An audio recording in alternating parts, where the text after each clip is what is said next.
आज आलो होतो द रॉयल रेस्टो शिरूरला. त्यांचं एक दोन महिन्यापूर्वीच त्यांनी ही प्रॉपर्टी घेतली. सो मस्त एक व्हेज नॉन व्हेज रेस्टॉरंट त्यांनी इथं चालू केलंय. सो त्याच्याच कन्सल्टन्सीसाठी त्यांनी आपल्याला बोलवलं होतं. सो सगळं काही त्यांचं आपण चेक केलं, कुठं काय काय कसं कसं आहे. त्यानुसार काही त्यांच्या वास्तूमध्ये बेसिक चेंजेस होते. सो त्यांना त्या गोष्टी आपण सजेस्ट केल्या, ज्याच्यामुळे त्यांना थोडं रेस्टॉरंटला त्रास जाणवत होता.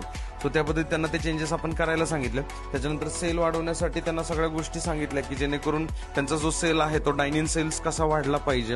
त्याचबरोबर त्यांची काही फूड प्रोडक्टचे टेस्टिंग करायचे होते. सो त्यांचं काही टेस्टिंग सेशन आपण केलं. टेस्ट एकदम त्यांची चांगली होती. शेफच्या हाताला खूप चांगली चव आहे. त्याच्यानंतर त्यांचे 2 जे बँक्वेट होते, सो त्याच बँक्वेटचा जो मेन्यू प्लॅनअप होता तो त्यांना करून दिला आणि त्याची मार्केटिंग कशा प्रकारे केली पाहिजे. सो बँक्वेटच्या ऑर्डर्स वाढतील. त्याचप्रमाणे साधारणतः प्रॉफिट मार्जिनचा रेशो कसा असला पाहिजे, किती पर्सेंटेजमध्ये आपलं रॉ मटेरियल असलं पाहिजे, किती पर्सेंटेजमध्ये आपल्याला स्टाफ सॅलरी असली पाहिजे, रेंटल असलं पाहिजे, स्टाफ रूमचं रेंट असलं पाहिजे. सो या सगळ्या पर्सेंटेज त्यांना आपण शेअर केले. त्याचे अनालिसिस फाईल आपण त्यांना शेअर केला. सो त्या हिशोबाने अजून त्यांना शिरूरच्या मार्केटमध्ये कसं उठून दिसलं पाहिजे यासाठी त्यांना प्रॉपर वेनी गाईड केलं आणि त्यांचा निरोप घेतला. भेटूया पुढच्या व्हिडिओमध्ये. तोपर्यंत लाईक करा, फॉलो करा, शेअर करायला विसरू नका. Stay tune.